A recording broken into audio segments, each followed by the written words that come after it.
সবাই নির্বাচনে নানাভাবে প্রস্তুতি নিচ্ছেন, নানাভাবে আলোচনা করছেন যে কিভাবে ভোট আনা যায়, আরও ভোট আনা যায়, কার কত পার্সেন্ট ভোট হবে এবং ভোটের জগতে কে কাকে কুপঘাত করবে। এই জন্য আগের থেকে কিন্তু একটা কথার লড়াইও শুরু হয়ে গেছে। এই কথার লড়াইয়ে অনেকে আবার হাসির খোরাকও হচ্ছেন। যেমন নাসিরুদ্দিন পাটোয়ারি নামে এনসিপির এক নেতা, উনি হঠাৎ করে বলে বসলেন বিএনপি নাকি 50 থেকে 100টা আসন পাবে এবং তারা নাকি 200-300 আসন পেয়ে যাবে। তো এ ধরনের আলোচনাও হচ্ছে, এ ধরনের বালসুলভ আচরণও আমাদেরকে শুনতে হচ্ছে। কিন্তু এসবের বিপরীতে যে কথাটা আমি বলতে চাই গত কয়েকদিনের বিভিন্ন ঘটনা প্রবাহের প্রেক্ষিতে, সেটা হলো আমার বিবেচনায় আগামী নির্বাচনে সবচেয়ে গুরুত্বপূর্ণ ফ্যাক্টর হবে আওয়ামী লীগ। তো অনেকে বলবেন যে আওয়ামী লীগ তো নেই, আওয়ামী লীগ তো ইলেকশন করতে পারবে না। এখন পর্যন্ত যা দেখছি আওয়ামী লীগ ইলেকশন হয়তো আর করতে দেবে না। যদি আওয়ামী লীগ ইলেকশন না করে, আওয়ামী লীগের রাজনীতি নিষিদ্ধ, আওয়ামী লীগ কোনো মিছিল করতে পারবে না, মিটিং করতে পারবে না। বাট এটি হলো মজার কথা যে একটা দল কোথাও নেই, দৃশ্যত নেই, আইনত নেই, সরকার তাকে দৃশ্যপট থেকে সরিয়ে দিয়েছে। আমাদের এই অন্তর্বর্তীকালীন সরকার, যদি তাকে নিরপেক্ষ বলতে হয়, বললাম এই নিরপেক্ষ সরকার আওয়ামী লীগকে রাজনৈতিক দল হিসাবে আমাদের দেশে দৃশ্যপট থেকে সরিয়ে দেওয়ার চেষ্টা যা যা করা দরকার ওনারা সব করছেন। তারপরে ওদেরকে নিরপেক্ষ আমাদেরকে বলতেই হবে আইন অনুযায়ী, তাই না? ঠিক আছে। এবং এই সরিয়ে দেওয়ার নেট রেজাল্ট কি? যে দলটা ভোট করলে পর কয়টা সিট পেত বলা কঠিন, হয়তো মানুষের তীব্র ঘৃণার মুখেও পড়তে পারত, সেই দলটা এখন সবচেয়ে গুরুত্বপূর্ণ দলে পরিণত হয়েছে। আমি একটু আপনাদেরকে ডিটেলে যাচ্ছি।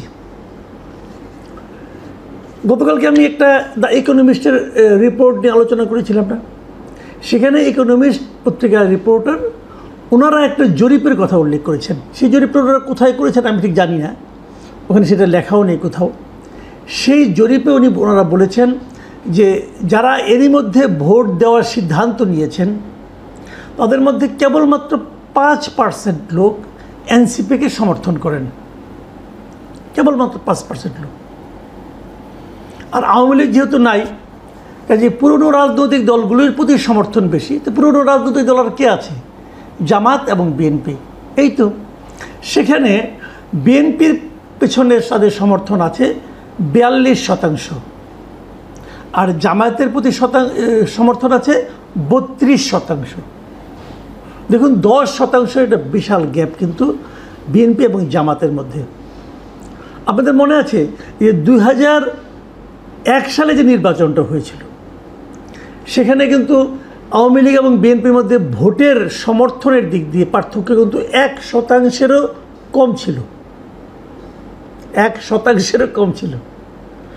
সেই 1%-এর কম ভোটের পার্থক্য নিয়েও কিন্তু বিএনপি 200 ক্রস করেছিল এবং আওয়ামী লীগ 50টা ক্রস করতে পারেনি, অথবা 60টার মতো ছিল, আমার ঠিক খেয়াল নেই, এরকম কিছু একটা হবে আর কি।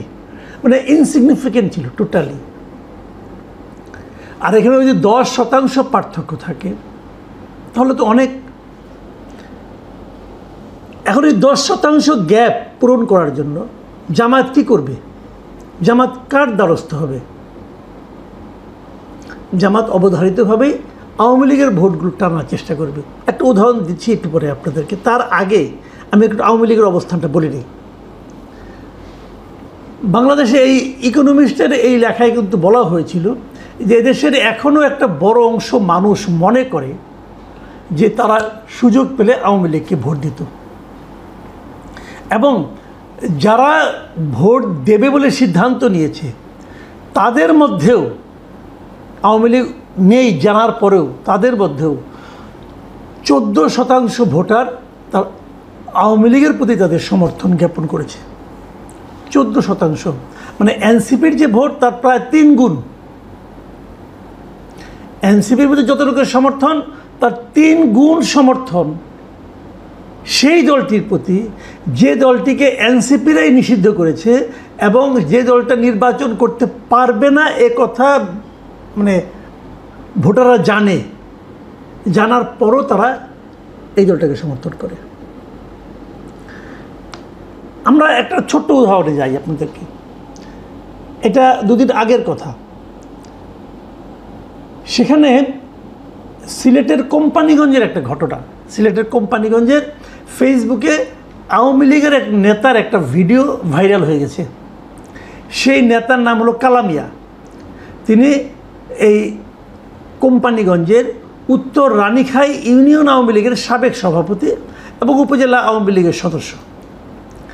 এই লোক তার পাশে জামায়াতে ইসলামের যিনি সেক্রেটারি ওখানকার জয়নাল আবেদিনকে একটা চেয়ারে বসিয়ে উনি একটা ভাষণ দিয়েছে, কিছু কথাবার্তা বলেছেন উপস্থিত লোকজনের উদ্দেশ্য করে।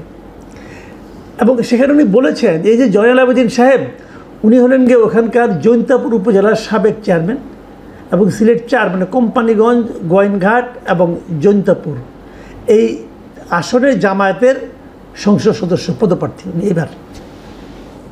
সেখানে অনেক কথা উনি বলেছেন যে আওয়ামী লীগ আর 10-12 বছরে আসতে পারবে না। ওই কালামিয়া যিনি আওয়ামী লীগের লিডার আর কি, আসতে পারবে না, আওয়ামী লীগকে অপেক্ষা করতে হবে, কাজে আমাদেরকে তো কাউকে কাউকে ভোট দিতে হবে। বিএনপি আর জামাতি আছে, যদি আমরা বিএনপিও পাশ করে তাও তো জামাত বিরোধী দল হবে, এবং এই জন্য আমাদের উচিত হবে আমাদের যে ভোটটা আছে এই ভোটটা আমরা জামাত এবং বিএনপিকে যেন 50-50 করে দিই। জামাত নেতাকে পাশে বসিয়ে উনি এই আহ্বানটা জানাচ্ছেন। কেন 100%টা? এই কারণে না, জামাতকে 100% ভোট দেওয়ার আহ্বান দিলে লোকজন পিটাবে, লোকজন পিটাবে। ওই পিটুনির হাত থেকে বাঁচার জন্য সে 50 দিয়ে শুরু করছে আর কি, যে ভাই 50 দিয়ে শুরু করেন, অন্তত পুরোটা দিয়েন না, পুরোটা বিএনপিকে দেন না, অর্ধেক বিএনপিকে দেন, অর্ধেক জামাতকে দেন। মানে জামাত আওয়ামী লীগের ভোটটা পাওয়ার জন্য মরিয়া হয়ে গেছে। কারণ জামাত তো খুবই হিসেব নিকেশ করে পলিটিক্স করে, তাদের তো জানে তারা এই 10%-এর গ্যাপ তাদেরকে দূর করতে হবে। তাদের হিসাব হয়তো অন্যরকম, অন্য জরিপ হয়তো আরেক রকম, এক একজনের এক এক রকম জরিপ থাকতেই পারে। তো জামাত হিসাব করে দেখেছে তার আওয়ামী লীগের ভোট দরকার, বিএনপির তো দরকারই আছে, আর এনসিপির দরকারের বাইরে, তারা হিসাবের বাইরে 5% ভোট নিয়ে তারা কী করবে। কিন্তু কোশ্চেনটা হলো আসলে কি করবে, আসলে আওয়ামী লীগের ভোটটা কোথায় যাবে।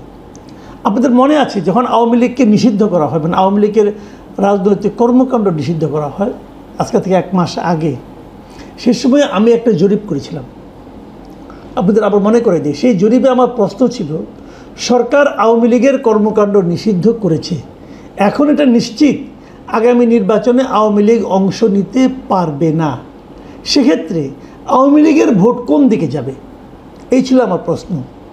আমাদের দর্শকরা, আমার কথা চ্যানেলে যারা দর্শক আছেন, সেখান থেকে ৭৮,০০০ লোক এই জরিপে অংশ নিয়েছিলেন, ৭৮,০০০।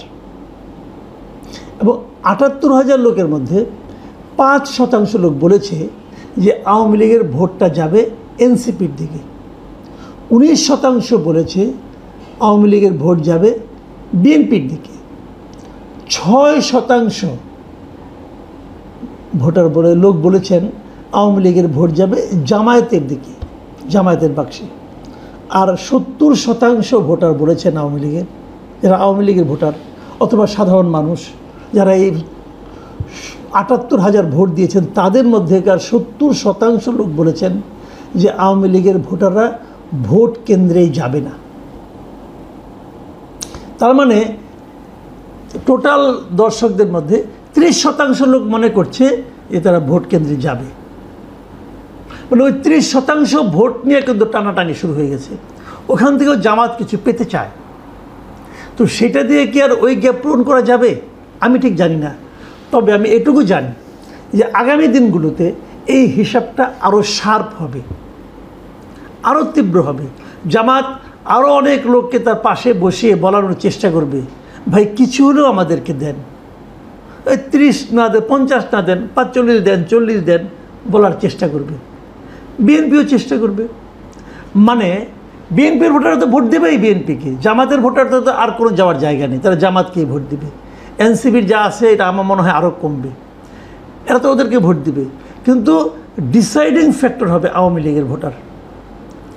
ডিসাইডিং ফ্যাক্টর মানে তারা চেষ্টা করবে যে আওয়ামী লীগের ভোটারদেরকে কত বেশি ভোট কেন্দ্রে আনা যায়।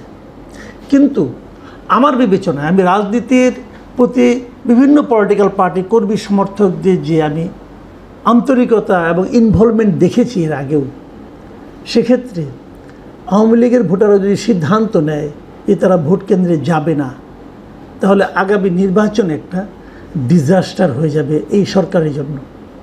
ডক্টর ইউনূস মাঝে মাঝে বলেন না, ইতিহাসে সর্বশ্রেষ্ঠ নির্বাচন উনি উপহার দিবেন।